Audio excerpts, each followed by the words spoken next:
Welcome to the Stoic Tide. The harsh truth is this. Most people speak in a way that betrays them. Their words burn away their credibility. Their tone tears holes in their authority. And their endless explanations drown out the very respect they're desperate to earn. Have you ever caught yourself saying, "I think I feel maybe," and noticed how small it made you sound? Have you ever left a room realizing no one truly heard you even though you spoke the most? The Stoics warned us that careless speech is a mirror of a careless mind.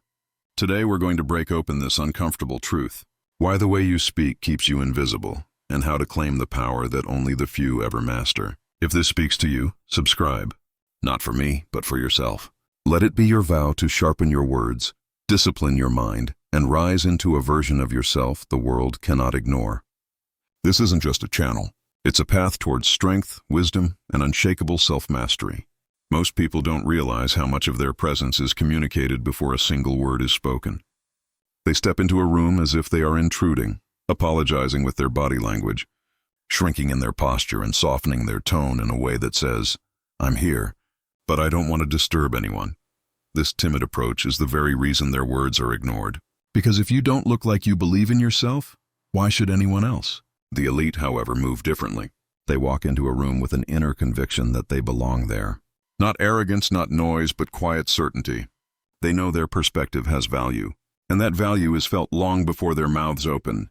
Marcus Aurelius reminded us the soul becomes dyed with the color of its thoughts.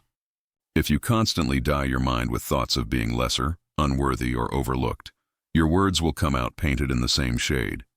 But if your inner belief is strong, if you've trained yourself to see that you carry something worth saying, then your speech will naturally echo that truth.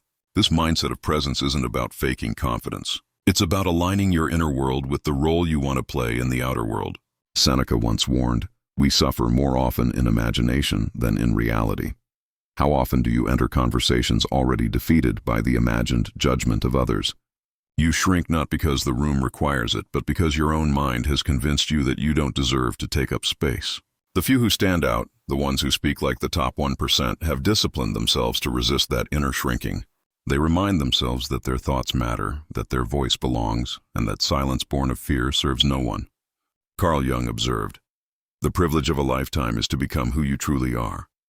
And this is where presence begins. If you're trying to copy someone else's tone or mimic someone else's authority, people can sense the disguise. But when your words rise from a place of authenticity, when you are not pretending but truly standing in who you are, then others instinctively pay attention. Jung understood that authenticity is magnetic because it's rare. The more comfortable you are with your own perspective, the less you need to fight for recognition. You simply carry it with you. Think of someone you admire, someone whose words seem to settle the air when they speak. Is it because they shout the loudest or dominate every conversation? Rarely. More often it's because they embody a calm assurance, an unspoken confidence that their voice carries weight. This is the art of presence. It's subtle but unmistakable. The Stoics trained themselves daily to master this quality not by demanding respect, but by cultivating inner steadiness. Epictetus said, "No man is free who is not master of himself." And the truth is, if your mind is mastered, your words will follow. If your inner world is chaotic and doubtful, your speech will reflect that. But if you've learned to steady your thoughts, if you've taught yourself to approach life with composure, then when you open your mouth, others will hear the sound of a grounded soul. This is why the elite don't rush to prove themselves. They don't enter a room scrambling for attention, talking just to fill silence or bending their words to please the crowd. They understand that power is not in chasing approval, but in carrying clarity. Silence does not scare them, because silence is part of their presence. When they speak, it is because they have something to say, not because they fear being forgotten. This restraint is what gives their words strength. Just as still water reflects clearly, a steady mind produces speech that is sharp, deliberate, and unclouded. So much of communication is not technique, but energy. It's the way your thoughts color your posture, the way your convictions shape your tone, the way your self-image leaks into every phrase.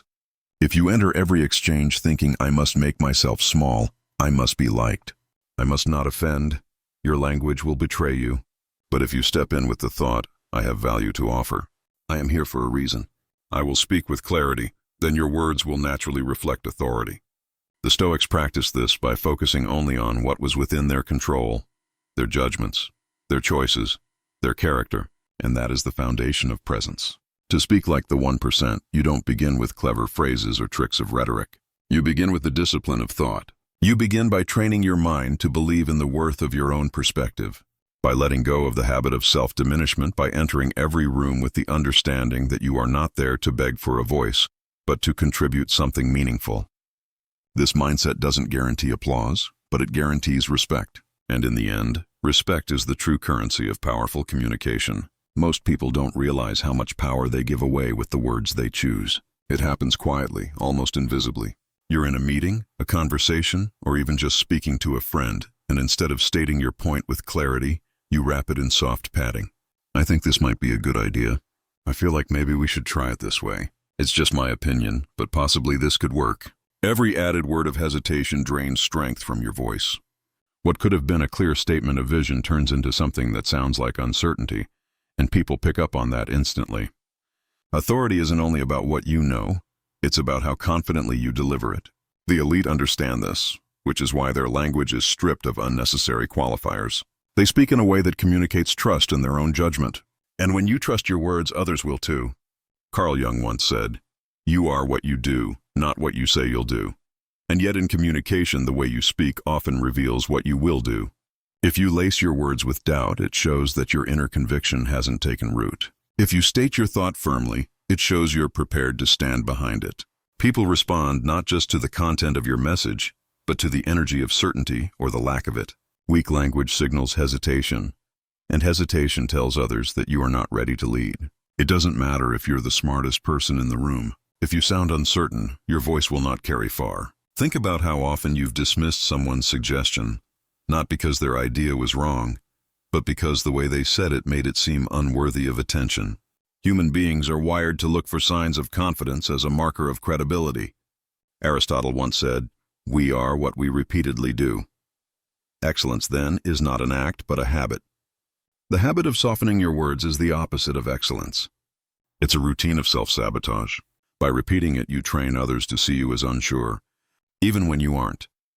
By contrast, the habit of speaking with clarity becomes a practice of discipline, one that reshapes not just how others see you, but how you see yourself. It's not about arrogance. This is where many people misunderstand. Speaking with certainty doesn't mean you always have the right answer. It means you value your perspective enough to express it cleanly without apology. Seneca reminded us, "It is not because things are difficult that we do not dare, but because we do not dare that they are difficult." When you hesitate to state your truth directly, you make communication harder than it needs to be. You complicate the exchange with nervous fillers when all that was needed was a steady voice and a simple sentence. Consider how different it feels to hear someone say, "Maybe we should consider doing this project differently," versus this, "Project will move faster if we change our approach." The second statement is not only clearer, it sets direction. It tells people where to move. The first invites doubt, hesitation, and debate. The difference isn't in the idea itself, but in the confidence behind it. The elite know that in moments of decision, certainty, even imperfect certainty, creates momentum, and momentum is often more valuable than perfection. Language also has a way of shaping our own psychology. If you constantly tell yourself, "I think I can," instead of "I will," you are conditioning your mind to believe that your confidence is conditional, fragile, dependent on the approval of others. But when you cut away the softness and state your intentions directly, you begin to rewire your self-image. Epictetus said, "First say to yourself what you would be, and then do what you have to do." This begins with words. If you tell yourself you are uncertain, you will act uncertain. If you tell yourself you are clear, you will act with clarity. Your speech is not just communication.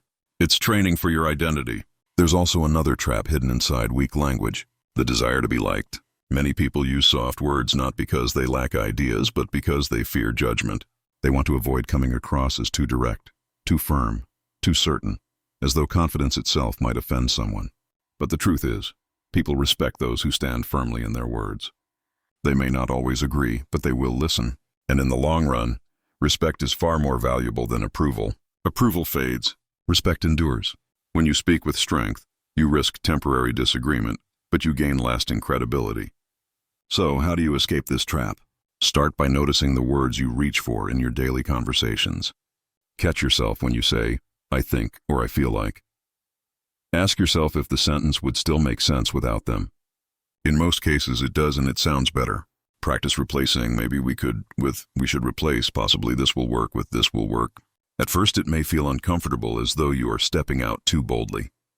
But over time you will see how differently people respond. You'll notice that your words travel further, and your presence grows heavier without you raising your volume at all.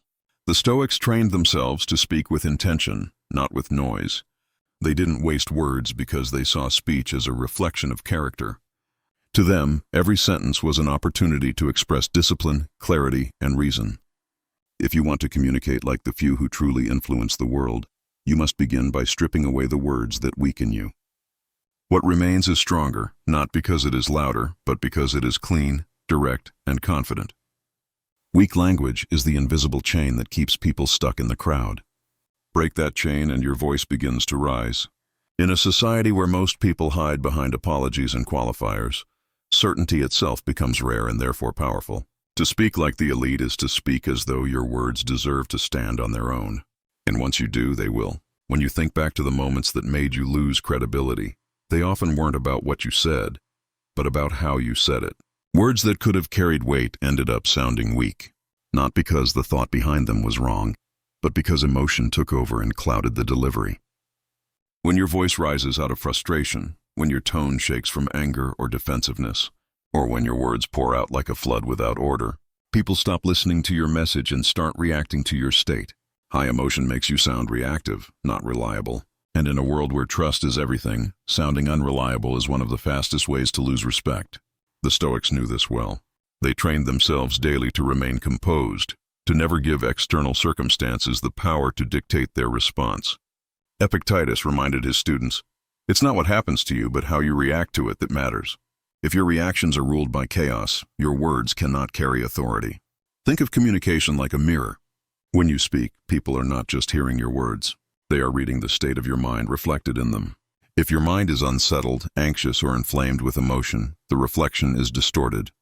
Your words may be true, but they come wrapped in a package that makes others doubt their validity. On the other hand, when your inner world is calm, your communication is steady, and people instinctively trust it. Carl Jung once observed, "The pendulum of the mind oscillates between sense and nonsense, not between right and wrong."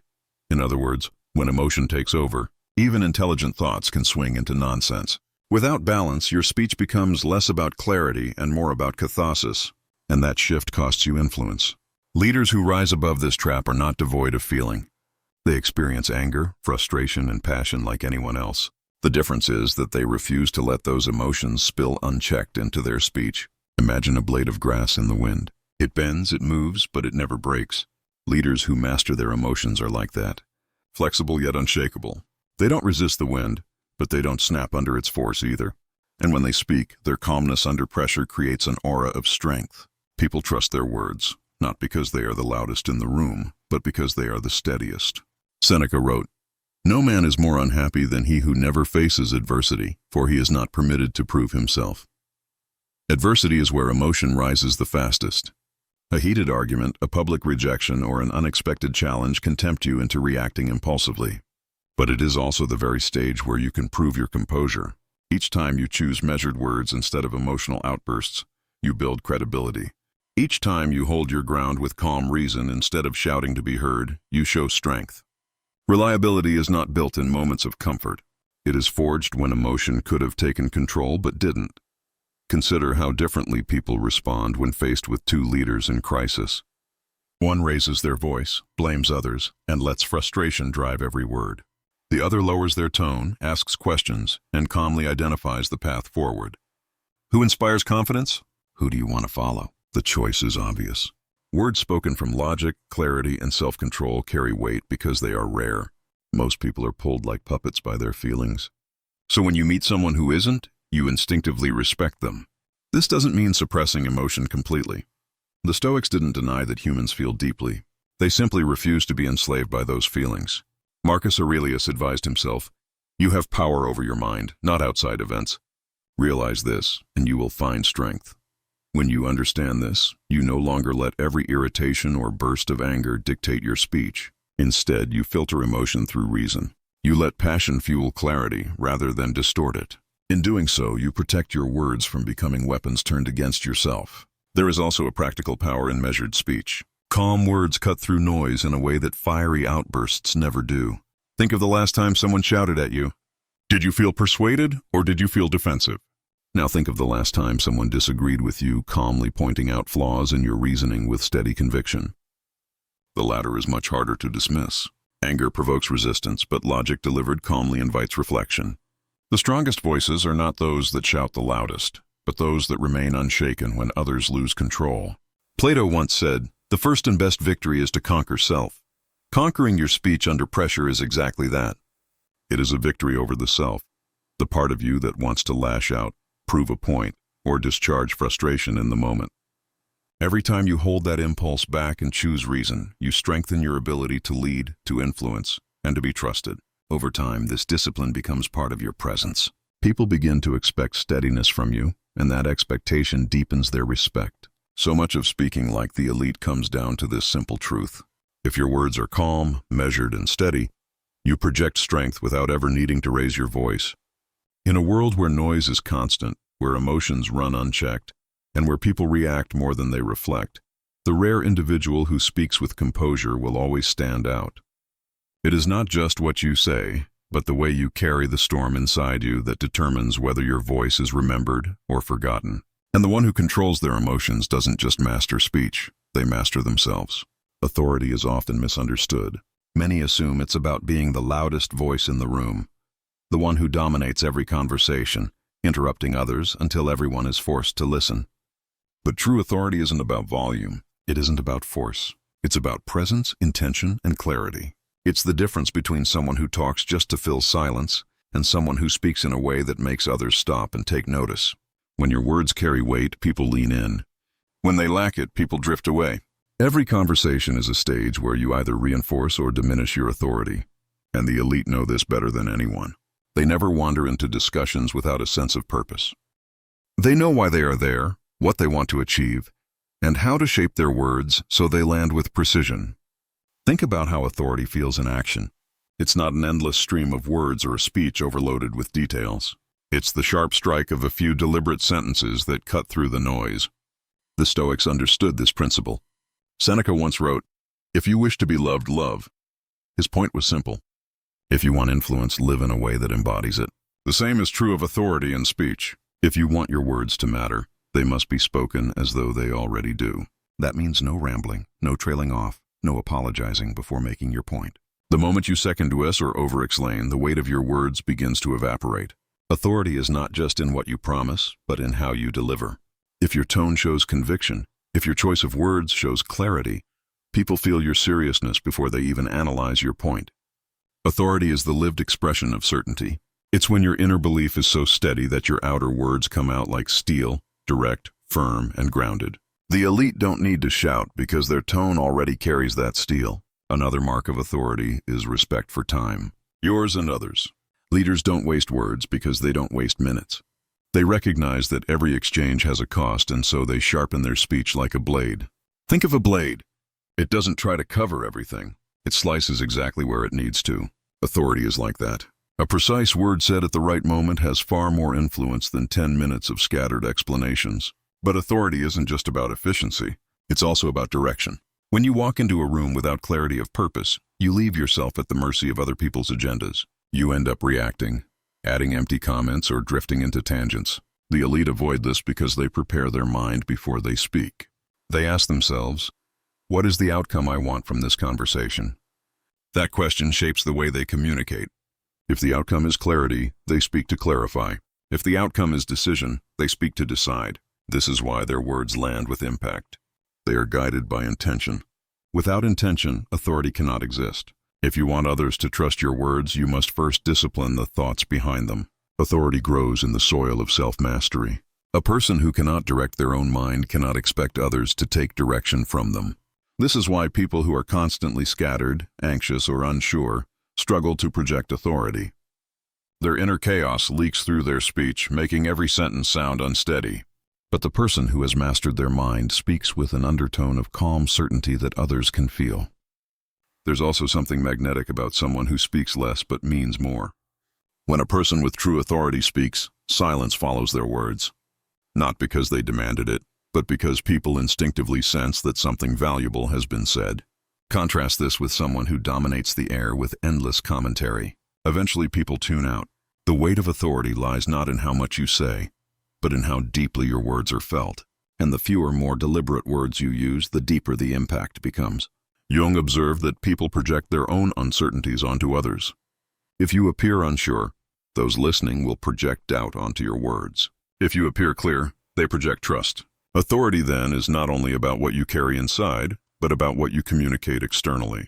Your body language, your tone, your posture, all of these frame your words before they're even spoken. Authority shows up when you sit tall, look directly, and speak directly. When you appear steady, people assume your words are steady too. In the end, the weight of authority isn't found in noise. It's found in clarity. It isn't in force, but in composure. It's in the way you cut through a conversation with precision, leaving behind something memorable and useful instead of scattered echoes. To speak like the elite is to treat every word as though it matters because it does. Every sentence is an imprint. Every phrase a chance to deepen respect or weaken it. Authority is earned not by demanding attention, but by embodying such clarity and self-mastery that attention is given freely. And once you understand this, you'll never again waste words because you'll know the true weight they carry. Most people believe that to sound powerful, they must always have the answers ready at hand, as if authority comes from never being caught uncertain. But the truth is very different. Real authority, the kind that commands respect in any room, is not built on pretending to know everything. It is built on knowing how to direct attention, sharpen focus, and guide the minds of others toward clarity. This is why the elite don't waste energy trying to impress with endless answers. Instead, they use questions like tools, cutting through confusion and creating space for insight. Carl Jung once said, "To ask the right question is already half the solution of a problem." That principle is what separates leaders from followers. A powerful question not only reveals hidden truths, it also positions you as the person who sees beyond the surface. Think about how often people default to shallow questions that add nothing to the conversation. How's it going? Or is everything fine? These are polite but empty, producing equally empty responses. Compare that to asking, "What's the biggest obstacle you're facing right now?" Suddenly the exchange shifts. You've gone from skimming the surface to diving straight into the heart of the matter. That single question signals not only that you are paying attention, but also that you care about uncovering what truly matters. And in that moment, without demanding it, you begin to shape the direction of the dialogue. People instinctively lean toward those who bring clarity because clarity feels like leadership. The art of asking better questions is rooted in the Stoic discipline of perception. Marcus Aurelius often wrote in his meditations about looking at things as they truly are, stripping away distraction and pretense. If you are distressed by anything external, the pain is not due to the thing itself, but to your estimate of it. And this you have the power to revoke at any moment.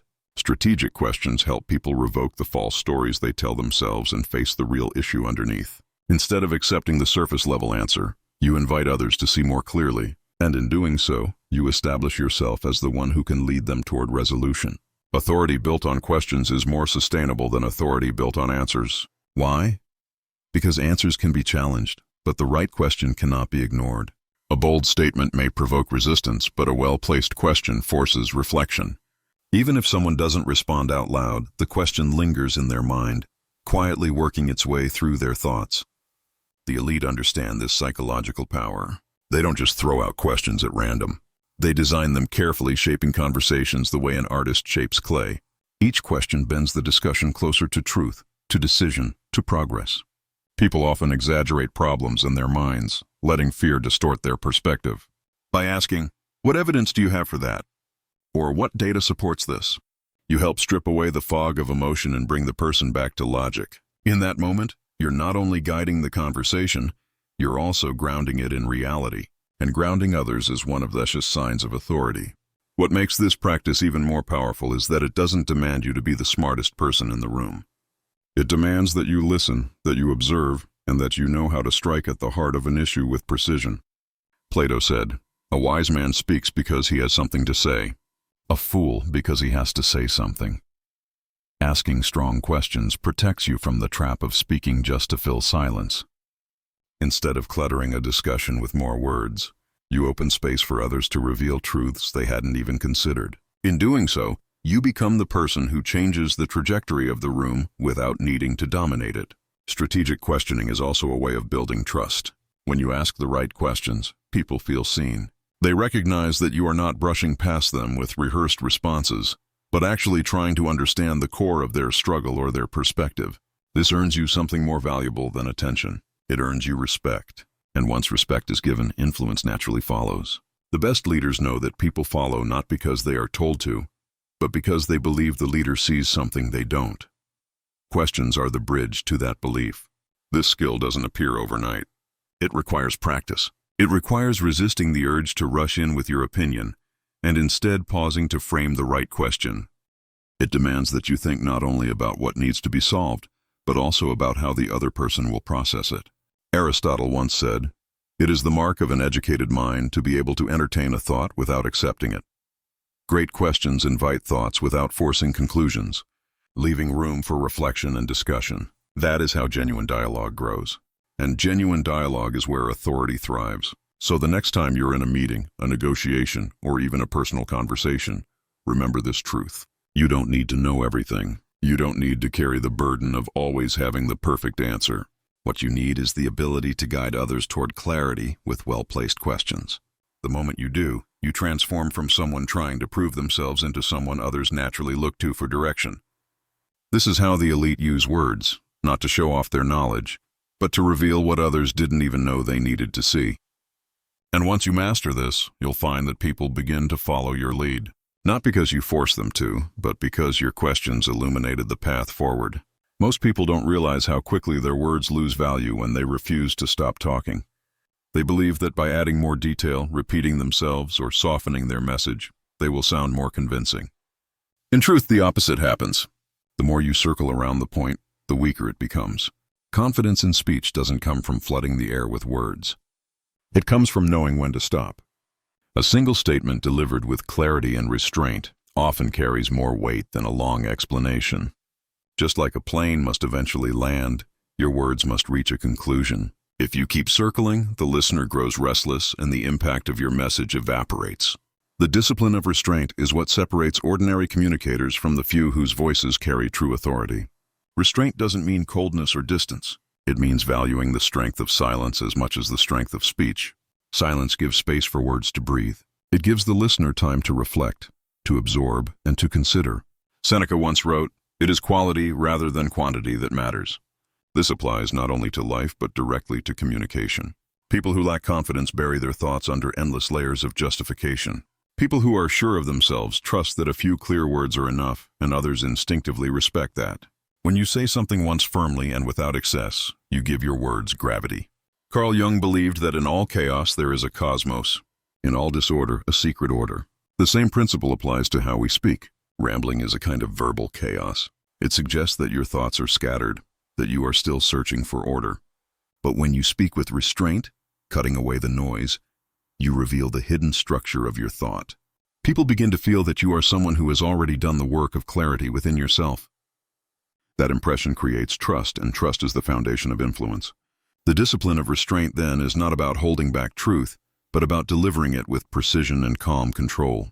Think of the last time you listened to someone who would not stop repeating themselves. They circled the same point again and again, perhaps changing the words, but never adding new meaning. At first you may have listened carefully, but soon fatigue set in. The message lost its edge and their credibility with it.